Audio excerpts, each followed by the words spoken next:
दोस्तों स्वागत है आपका आपके अपनी चैनल बोधी ट्री पे। आज हम LTP8 ITF में हम ट्रिग्नोमेट्रिक इक्वेशन को सॉल्व करने वाले हैं। ट्रिग्नोमेट्रिक इक्वेशन में सॉल्व करने में जो हमारा फर्स्ट सम है वो ये है, find the value of x।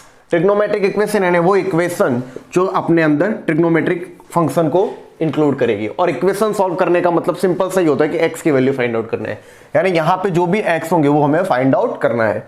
Cot inverse के अंदर x यानी मुझे क्या फाइंड आउट करना है, x की क्या वैल्यू होगी, मुझे x की वैल्यू फाइंड आउट करनी है। तो देखिए पहले तो हम सवाल को सॉल्व करने से पहले ये समझते कि x की वैल्यू हो क्या सकती है।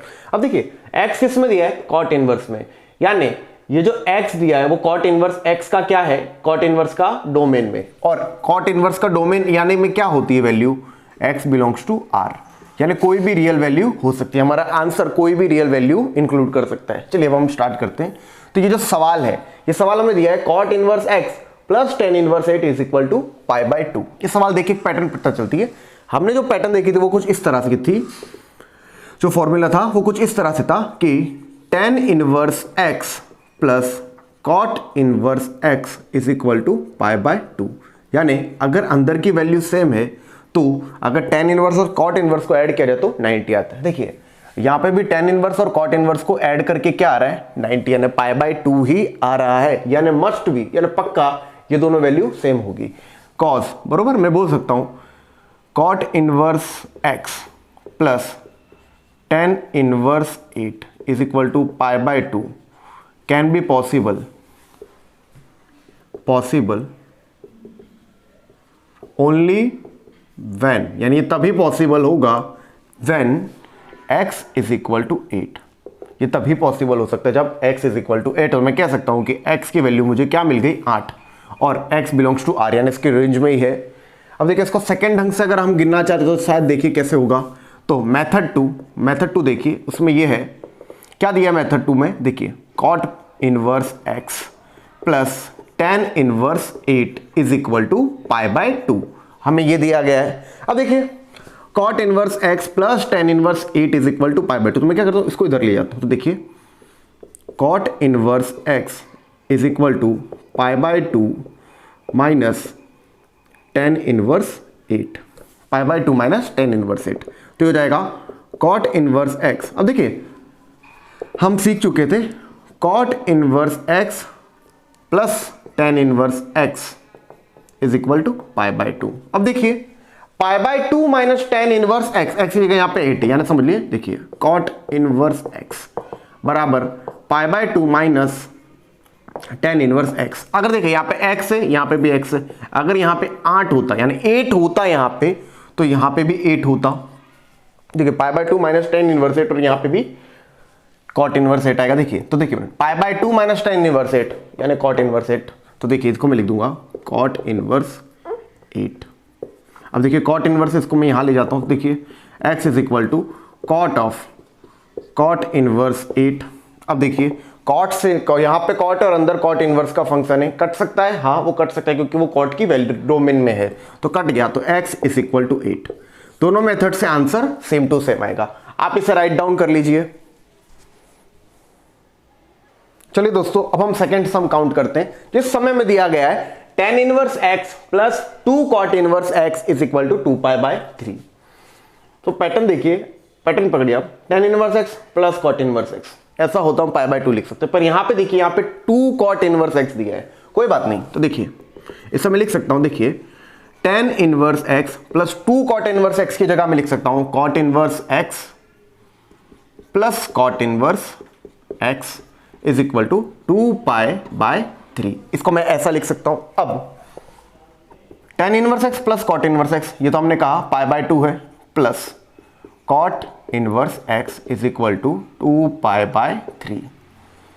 तो π/2 plus cot inverse x is equal to 2π/3। अब मैं 2π/2 को यहां ले जाता हूं। देखिए क्या हो जाएगा, cot inverse x is equal to 2π/3 minus π/2, 2π/3 minus π/2, 2π/3 minus π/2, अगर मैं एलसीएम लेता हूं तो वो जाएगा 4π माइनस 3π/6, यानी π/6 cot inverse x is equal to pi by 6, यहाँ पे कॉट इनवर्स है, यहाँ पे भी कॉट में कन्वर्ट कर सकता हूँ, या तो मैं इनवर्स को यहाँ ले जाता हूँ, तो x is equal to cot pi by 6, cot pi by 6 यानी cot 30, x is equal to cot 30 under root 3।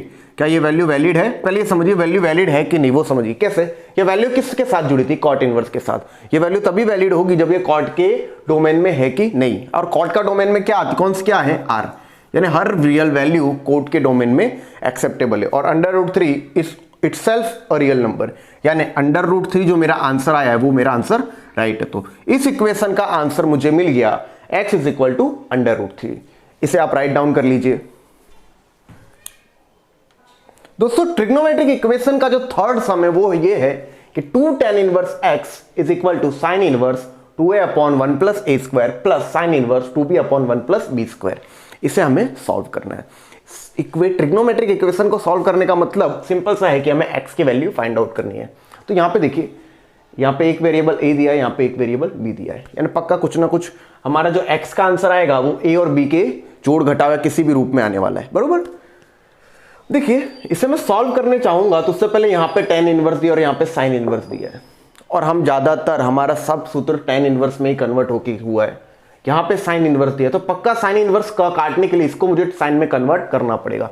Sine inverse और यहाँ पे अंदर का भी एंगल साइन में कन्वर्ट हो जाए तो मेरे लिए गिनती करना कंपैरेटिवली इजी हो जाएगा।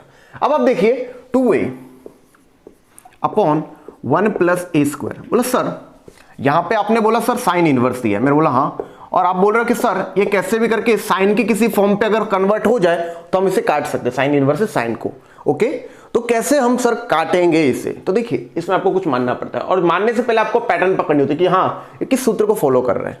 एक मिनट, मैंने आपको एक सूत्र सिखाया था ट्रिग्नोमेट्रिक चैप्टर में। तो ट्रिग्नोमेट्रिक चैप्टर में जब हम लोग सीख रहे थे लेक्चर्स में, तो हमने ये देखा था कि मैंने ये सूत्र लिखाया था साइन 2 थीटा का tan में फॉर्मूला सिखाया था। तो वो सूत्र ये था 2 tan theta upon 1 plus tan square theta. अगर इस तरह से आपको दिया है तो आप साइन 2 थीटा लिख सकते हैं, यानी 2 tan theta upon 1 plus tan square theta, कुछ ये टाइप का कुछ फॉर्मेट है। एक मिनट, tan थीटा और बटे में tan स्क्वायर थीटा, यानी इस टाइप का कुछ फॉर्मेट है। और यहां देखिए अगर आप a को tan थीटा मांग ले तो बरोबर, थीटा की जगह मैं अल्फा बोल दूंगा, कोई बात नहीं, उससे कुछ फर्क नहीं पड़ता। पर समझिए a की जगह देखिए मैं tan थीटा लेता, तो देखिए हो जाएगा 2 tan theta upon 1 plus tan square theta हो जाएगा, और 2 tan theta upon 1 plus tan square theta मैं लिख सकता हूं साइन 2 थीटा। देखिए यहाँ पे साइन इनवर्स और यहाँ पे भी साइन है, तो कट डाउन हो जाएगा। इसके लिए मैं क्या करूंगा, a को tan अल्फा मांग लेता हूं और b को tan बीटा मांग लेता हूं, तो मेरे लिए गिनती करना कंपैरेटिव इजी हो जाएगा। तो चलिए अब हम जो माना उसको गिनते हैं। देखिए तो let a is equal to tan alpha and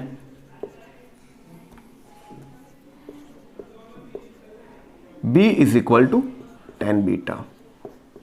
तो देखते हैं हम, देखिए तो ये क्या आंसर हो जाए, देखिए 2 tan inverse x is equal to sine inverse 2 tan alpha upon 1 plus tan square alpha plus sine inverse अब देखिए b को मैंने क्या बोला tan बीटा, तो वो हो जाएगा 2 tan beta upon 1 plus tan square beta. अब देखिए ये तो हो गया, तो साइन इनवर्स, अब देखिए 2 tan alpha upon 1 plus tan square alpha जिसके बारे में हम चर्चा कर रहे थे वो ये होगा साइन 2 अल्फा, और ये प्लस साइन इनवर्स ये 2 tan beta upon 1 plus tan square beta, वो हो जाएगा साइन 2 बीटा। तो ये हो गया 2 tan इनवर्स x। तो देखिए 2 tan इनवर्स x बराबर साइन इनवर्स से साइन कट, तो ये हो गया 2 अल्फा प्लस, और साइन इनवर्स से ये भी साइन कट, तो 2 बीटा। तो ये हो गया 2 tan इनवर्स x बराबर 2 अल्फा प्लस 2 बीटा। अगर मैं 2 कॉमन निकालता तो वो हो जाता अल्फा प्लस बीटा। तो देखिए 2 से यहां वाला 2 कट, तो हो गया tan inverse x is equal to alpha plus beta, alpha plus beta tan inverse x। अब देखिए मुझे तो x चाहिए सिंपल, तो मैं tan इनवर्स को यहाँ ले जाता हूँ। तो जब मैं tan इनवर्स को वहाँ ले जाता हूँ तो देखिए x is equal to tan of alpha plus beta, और tan अल्फा प्लस बीटा का फॉर्मूला है tan alpha plus tan beta upon 1 minus tan alpha into tan beta.